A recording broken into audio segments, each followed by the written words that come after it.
UMED. Para el caso, estamos en contacto con el rector de la UMED. Nos referimos a Nicolás Trota, que ha tenido la deferencia de atendernos en esta mañana. ¿Cómo estás, Nicolás? Buenos días para vos, gracias por atendernos. No, muchas gracias a usted por la posibilidad de conversar. Gracias. Bueno, estábamos leyendo este interesante informe que han hecho desde la UMED. A ver, analizando la inflación desde otro costado, ¿no? Porque por allí cuando se analiza la inflación y el costo de vida es como que se ve solamente la estadística, pero detrás de la estadística hay personas, hay seres humanos que trabajan, ¿no? Porque la mayoría de los argentinos somos trabajadores, evidentemente. ¿Qué es lo que se ha desprendido de ese análisis? Bueno, primero que estamos viviendo el peor año económico desde la mega crisis del 2002.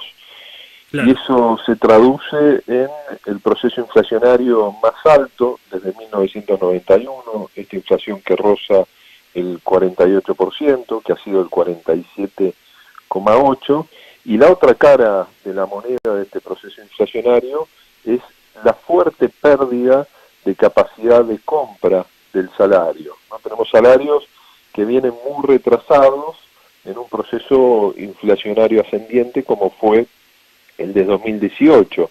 El gobierno de Mauricio Macri en su tercer año proyectaba una inflación para todo el 2018 del 10%, que después, recuerden, el 28 de diciembre del 2016 lo terminó modificando ese techo inflacionario al 15%. Entonces este año se terminó quintuplicando la meta inicial del gobierno y triplicando la meta corregida.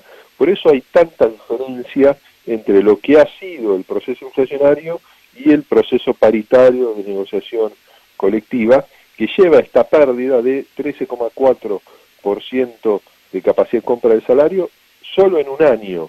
Y si calculamos el poder adquisitivo perdido por los trabajadores argentinos desde el gobierno de Mauricio Macri, ha sido un poco más del 17%. ¿Por qué es esto? Porque el año 2016 fue un año muy inflacionario, con 41% de inflación, los salarios perdieron fuertemente con la inflación. 2017, año electoral, el gobierno tuvo la decisión para intentar ganar las elecciones de mejorar los salarios, la inflación bajó aproximadamente un 15%, y este 2018 ¿no? nos encontró con este proceso inflacionario prácticamente descontrolado. Siempre nos interesa saber un poco la cocina, ¿no? El detrás de este tipo de estudios. Aquí, ¿cuántos casos analizaron? ¿Qué segmentos? ¿Cómo fue este estudio? Bueno, nosotros todo lo que es la medición la hacemos por lo que se denomina un sistema de scrapping, ¿no? Que terminamos relevando más de 100.000 productos todos los meses vía internet, ¿no? Que nos termina generando todos estos datos de una inflación que también debemos decir, más allá de algunas diferencias mes a mes, termina teniendo mucha similitud con la propia medición que realiza los institutos estadísticos nacionales, principalmente el INDEC. Pero el dato adicional que nosotros aportamos a la sociedad y a las distintas organizaciones sindicales es el impacto asimétrico de la inflación. La inflación golpea con mucha más violencia a los trabajadores de menores recursos, claro, por la composición de su canasta, ¿no? Y principalmente porque hay un capítulo que es vivienda y sus servicios, que a partir del aumento irracional de los servicios públicos domiciliarios impacta muchísimo en la canasta de estos sectores de menores ingresos. Y para darte solo 3 datos y comprender ese impacto asimétrico, podemos decir que desde que gobierna Mauricio Macri, la inflación promedio del sector trabajador ha sido el 167%. Pero si analizamos la inflación por la canasta de consumo del decil 10, que es ese 10% de trabajadores que más ganan, la inflación ha sido del 153%. Pero si nos vamos al 10% de trabajadores que menos ganan, los trabajadores de menos ingresos, generalmente trabajadores subocupados, la inflación ha sido del 190%. Hay 37 puntos porcentuales de diferencia entre la inflación de los que menos ganan con la inflación de los que más ganan. Claro. Entonces, ahí también implica una estrategia distinta por parte de las organizaciones sindicales para intentar recomponer con mucha más fuerza los salarios de esos trabajadores con sueldos menores. Ahora, dos cosas. Primero, al menos lo que puedo analizar yo, primero el ahorro con esto ya está, nada que pensar en el ahorro, ¿no? El ahorro, que es la posibilidad de progreso, de pensar un poco más allá de la coyuntura, ya no digo en el largo plazo, sino en el mediano plazo, para la educación de los hijos, para invertir a futuro. Con esto estamos fritos, me parece, por una parte. Y por otra parte, esto es para los trabajadores sindicalizados. Ahora, los que no están sindicalizados o en negro están peor, digamos, ¿no? Bueno, para responderte o analizar contigo la segunda afirmación, ¿no? Estos son una porción de la población, un poco más del 35%, que son los trabajadores registrados. Claro. Toda la economía popular y todo el trabajo informal está mucho peor en términos de recuperación de su salario, porque no tiene el esquema de negociación colectiva, que más allá que viene retrasado en el contexto inflacionario, en parte porque el gobierno adopta una posición más cercana al sector patronal y condiciona las paritarias, los trabajadores registrados logran recuperarse frente a la inflación de manera tardía o perdiendo parcialmente la capacidad de compra de su salario. En cambio, la negociación individual, ¿no?, que es la que tienen los trabajadores informales o aquellos que son autónomos, es mucho más difícil en el contexto de recuperación de los salarios, ¿no? Y a eso también le debemos sumar que Argentina está viviendo un proceso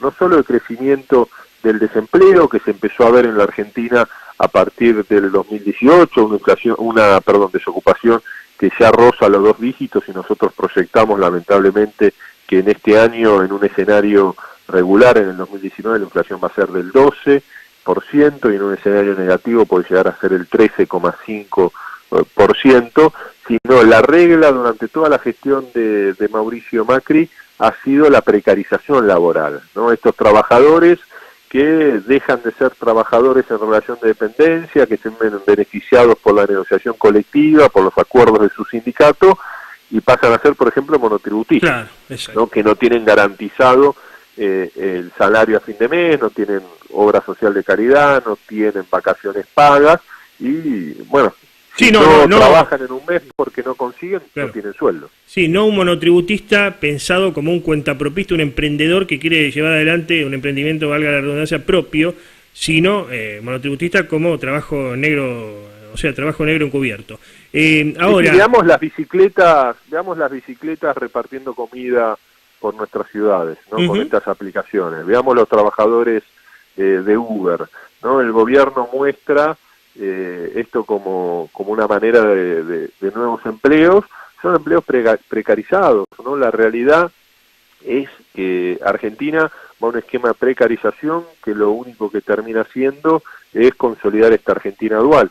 Y el otro punto que vos planteabas, el ahorro hoy es una quimera en la Argentina. Al contrario, nosotros estamos observando, ¿no?, todo el esfuerzo que están haciendo los distintos sectores de ingreso, porque a todos los ha afectado la inflación, inclusive a los trabajadores de altos ingresos ven perdida su capacidad de compra, su calidad de vida, más allá obviamente que la situación es mucho más dramática que aquellos trabajadores que tienen menores ingresos, que por ejemplo tienen que sacar a sus hijos de las escuelas parroquiales para volver a la escuela pública, que no ya solo van a las segundas o terceras marcas, sino que tienen que reconfigurar su canasta de alimentos, dejando de consumir, por ejemplo, productos cárnicos, pasándose a las harinas, sino también que hay la sociedad en general hoy presenta un nivel de endeudamiento familiar muy alto, y aquellos, como ocurre siempre en nuestras sociedades, ¿no?, se le presta dinero al que tiene dinero, ¿no?, y con tasas, más allá que son muy altas, más razonables de lo que deben endeudarse los sectores sociales de bajos ingresos, que al momento de tener que pedir un crédito para pagar una deuda, estamos hablando de tasas usurarias del 110, 120%. Entonces esa es la realidad de hoy, una Argentina que se viene desmoronando y que el gobierno persiste con las decisiones equivocadas que nos trajeron a este presente. Sí, ves así. Finalmente, para este año, ¿qué podemos esperar? Porque este año es un año electoral donde evidentemente los ejecutivos, todos los ejecutivos van a querer reelegirse, van a querer continuar en la gestión. algunos dicen que el gobierno nacional va a, de alguna manera, favorecer que las paritarias sean un poco a la suba para inyectar un pesito más en el alicaído bolsillo del trabajador promedio. ¿Qué estás viendo vos? Nosotros proyectamos para este año una inflación del 30,7%, siempre y cuando no haya un movimiento brusco del dólar como sufrimos en el 2018 con esta devaluación del 100% de la moneda. La realidad es que si llega a haber una nueva corrida cambiaria, toda proyección va a quedar absolutamente desactualizada.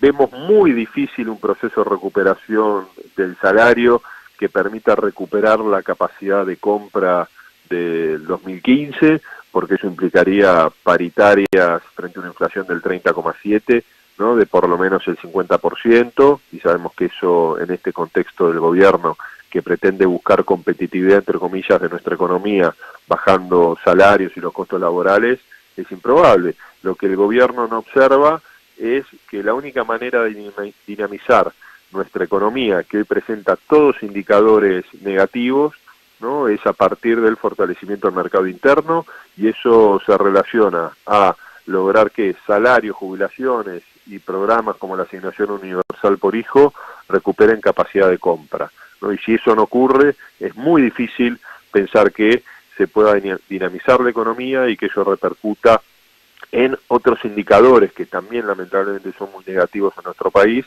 como es el crecimiento de la pobreza, que también va a ser muy marcado en este 2019, y el propio crecimiento de la desocupación. Porque a mí me cuesta, para no decir que no encuentro, ningún indicador económico y social que se traduzca en la construcción de una Argentina con mayor igualdad.